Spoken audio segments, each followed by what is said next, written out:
Hello everyone, welcome. আমি সাব্বির হুসাইন। আপনারা এতক্ষণ দেখতেছিলেন বর্তমান কলম্বিয়া ফুটবল দলের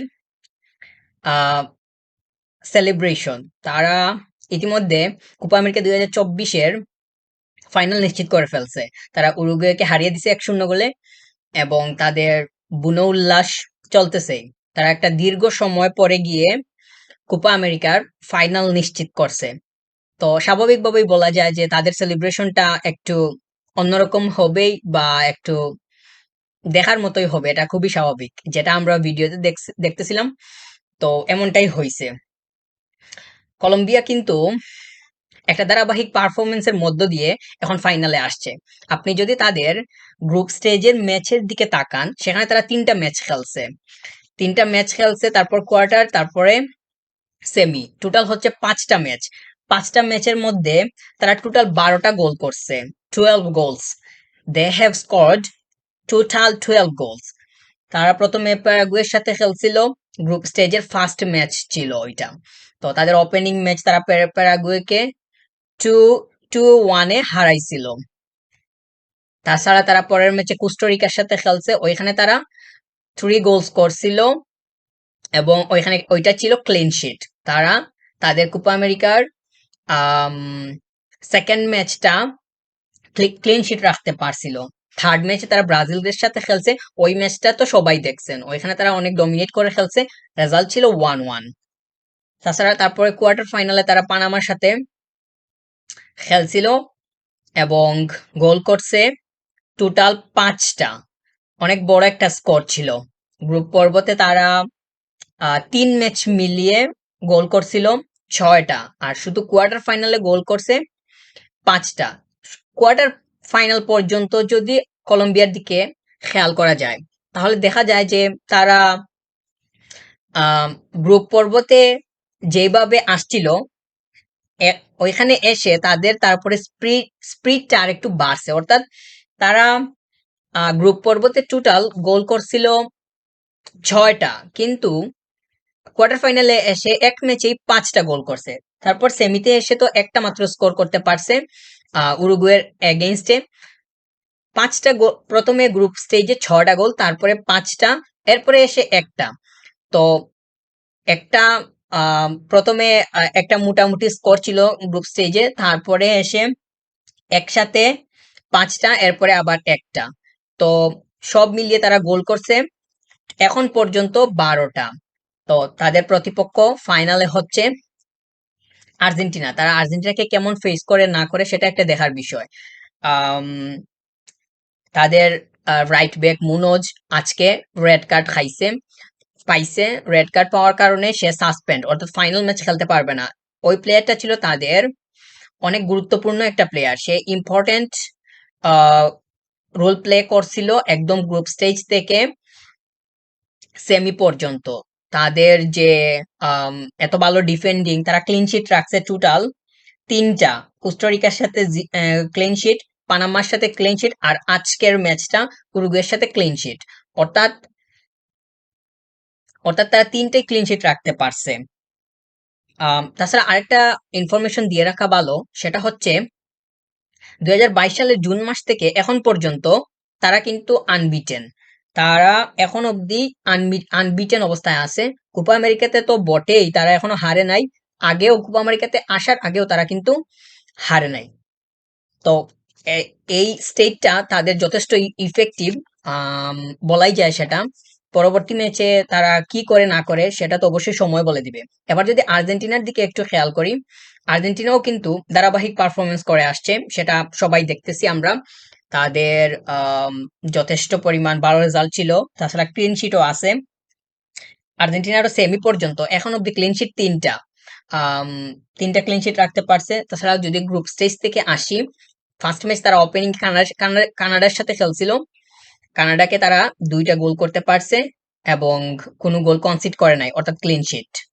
সেকেন্ড ম্যাচে তারা চিলির সাথে একটা স্কোর করতে পারছে, তারপরে ওইটাতেও কোনো গোল কনসিড করে নাই, অর্থাৎ ক্লিন শিট। তার মানে ফার্স্ট 2টাই ক্লিন শিট। এরপরে আবার পেরুর সাথে 2 গোল স্কোর করছে, কনসিড করে নাই, তার মানে টানা 3টাই ছিল ক্লিন শিট। তারপরে কোয়ার্টার ফাইনাল তারা ইকুয়েডরকে ফেস করছে, কিন্তু ইকুয়েডরের সাথে গোল কনসিড করতে হয়েছে, ওইটা একদম শেষের দিকে গিয়ে গোলটা হয়েছে। যদিও ফার্স্টে শুরুর দিকে আমরা দেখছি 35 মিনিটসে লিসান্দ্রো মার্টিনেজ লিড নিয়ে নিছিল, মানে গোলের মাধ্যমে আর্জেন্টিনা লিড নেয়, কিন্তু লিডটা ধরে রাখতে পারে নাই, শেষের দিকে গিয়ে 1-1 হয়ে যায় এবং কোয়ার্টার ফাইনালে আর্জেন্টিনা ইকুয়েডরকে হারাইছিল টাই ব্রেকারে। ওইখানে রেজাল্ট ছিল 4-2, অর্থাৎ আর্জেন্টিনা স্কোর করছে 4টা, আর এমিলিয়ানো মার্তিনেজ ইকুয়েডরে 2টা সেভ দিছিল। তো 2টা সেভ দেওয়ার কারণে আর্জেন্টিনা উইন হয়। তারপরে আসলো সেমিফাইনালে কানাডাকে আবার ফেস করছে, কানাডাকে আবার তো 2টা গোল করলো, এখানেও ক্লিন শিট ছিল, অর্থাৎ আর্জেন্টিনা এখন পর্যন্ত 5টা ম্যাচ খেলছে, 4টাই ক্লিন শিট। আর অপরদিকে কলম্বিয়া ক্লিন শিট রাখছে 3টা, 2টাতে ক্লিন শিট রাখতে পারে নাই। আরেকটা বিষয় হচ্ছে আর্জেন্টিনা গ্রুপ এতে গ্রুপ উইনার ছিল, আর অপরদিকে গ্রুপ জিতে কলম্বিয়া ছিল গ্রুপ উইনার, ওই গ্রুপে আবার ব্রাজিলও ছিল, কিন্তু গ্রুপ উইনার হইছে কলম্বিয়া। তো গ্রুপ এ এর গ্রুপ উইনার আর গ্রুপ ডি এর গ্রুপ উইনার, তো উইনার হওয়ার কারণে এই দুই দলের কোয়ার্টার কিংবা সেমিতে দেখা হয় নাই। মানে যারা চ্যাম্পিয়ন হচ্ছে কোপা আমেরিকার একটা যেভাবে ফিক্সচারটা সাজানো হয়েছে, তো আমরা বেশিরভাগ ক্ষেত্রে দেখি যে যারা গ্রুপ উইনার হয়, গ্রুপ উইনারের সাথে গ্রুপ উইনারের যে সাক্ষাৎটা ওইটা কোয়ার্টার এবং সেমিতে হওয়ার সম্ভাবনা খুব কম থাকে। এটা একটা বড় কারণ যে তারা গ্রুপ চ্যাম্পিয়ন হয়ে বেরিয়ে আসে। তাছাড়া আর্জেন্টিনা এখন পর্যন্ত, অর্থাৎ সেমি পর্যন্ত টোটাল গোল করছে 8টা এবং কনসিড করছে মাত্র একটা, ওই একটা করছিল ইকুয়েডর।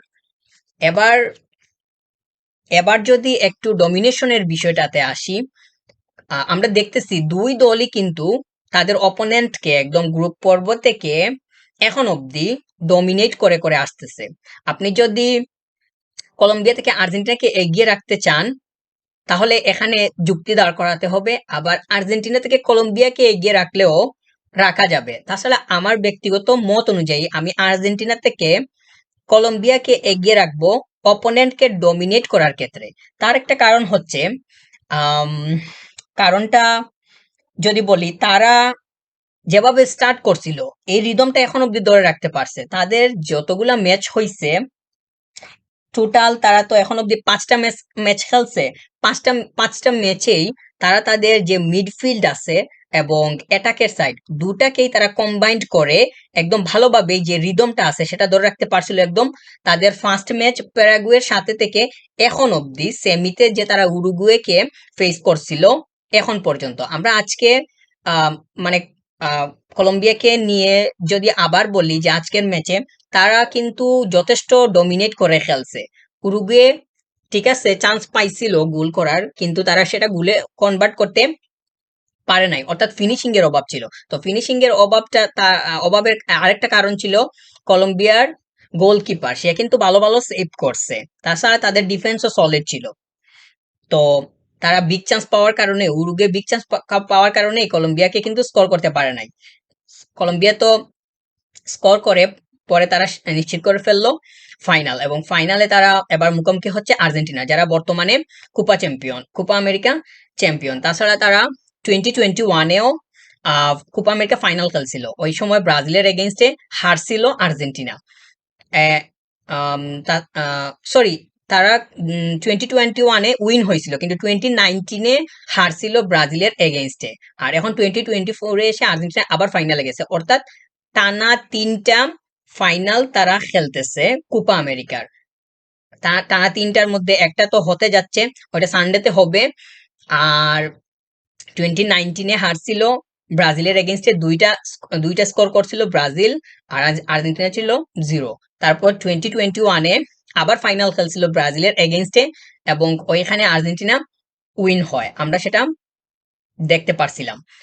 তো আর্জেন্টিনার যে কোপা আমেরিকাতে তাদের যে স্টেজ বা তাদের যে স্পিডটা সেটা ঠিকঠাক মতোই আছে, কিন্তু কলম্বিয়ার সেটা মানে অনেকদিন পরেই তারা ফাইনাল খেলতে আসতেছে। তাদের যে ব্যাকগ্রাউন্ড, অর্থাৎ কোপা আমেরিকা সংক্রান্ত যে ব্যাকগ্রাউন্ডটা আছে, সেখানে তাদের দীর্ঘ সময় পরে এখন এসে যুগ হচ্ছে যে একটা ফাইনাল খেলার।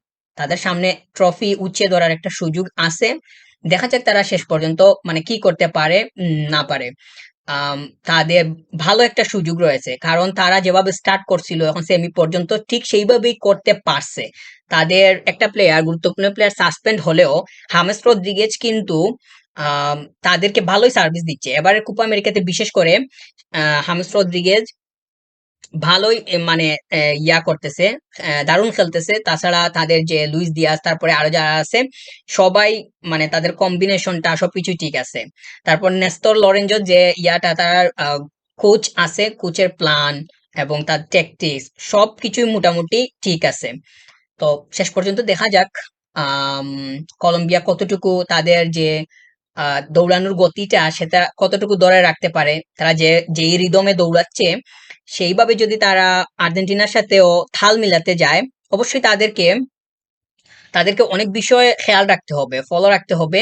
এবং এবং আম, ফলো রাখার পাশাপাশিও মানে 90 মিনিটে ভালো পারফর্ম করতে হবে। তা তা না ছাড়া আর্জেন্টিনার সাথে তারা দাঁড়াতে পারবে না, সেটা সবাই জানে। কারণ আর্জেন্টিনা আর্জেন্টিনাও দারুণ সব মানে মোটামুটি সব পজিশনেই তাদের একদম ওয়ার্ল্ড ক্লাস লেভেলের প্লেয়াররা রয়েছে। আপনি যে কোনো দিকে তাকান, আপনাকে ফেস করতে হলে অবশ্যই ভালোভাবে প্রস্তুত হয়ে আসতে হবে, সেটা বলার অপেক্ষা রাখে না। তো কলম্বিয়ার এটা অবশ্যই আমার কাছে মনে হচ্ছে মাথায় আছে। দেখা যাক ডমিনেশনটা শেষ পর্যন্ত কে কতটুকু ধরে রাখতে পারে। আর এখন যদি এসে মানে প্রেডিকশনটা একটু বলি, তাহলে প্রেডিকশনটা আমার সবকিছু বিবেচনা করে কলম্বিয়া, আর্জেন্টিনা, তারা দুই দলই তাদের যে ইয়াতে আগাচ্ছে, তাদের দুই দলে ঠিক আছে সবকিছু। কিন্তু তবুও তো এক দল, দিন শেষে এক দলই চ্যাম্পিয়ন হবে, চ্যাম্পিয়ন তো দুইটা দলই হইতে পারবে না। তো আমি যদি আমার প্রেডিকশনটা আপনাদের সাথে শেয়ার করি, তাহলে অবশ্যই আমি সবকিছু বিবেচনা করে আর্জেন্টিনাকে এগিয়ে রাখবো। কিন্তু কলম্বিয়া যদি চ্যাম্পিয়ন হয়ে যায় তাহলে কিন্তু অবাক হওয়ার কিছু থাকবে না, বা আমার জন্য থাকবে না। কারণ তারা মানে আমি মনে করব যে সেটা তারা ডেজার্ভই করে, তারা যেভাবে স্টার্ট করছে বা যে রিদমটা ধরে রাখছে। তবে দেখা যাক শেষ পর্যন্ত কি হোক। আমি আমার প্রেডিকশনটা তো বলে দিলাম, আমার প্রেডিকশনটা আর্জেন্টিনার দিকেই যাবে। আম, তো শেষ পর্যন্ত কি হয় সেটাই দেখার অপেক্ষায়। Thank you.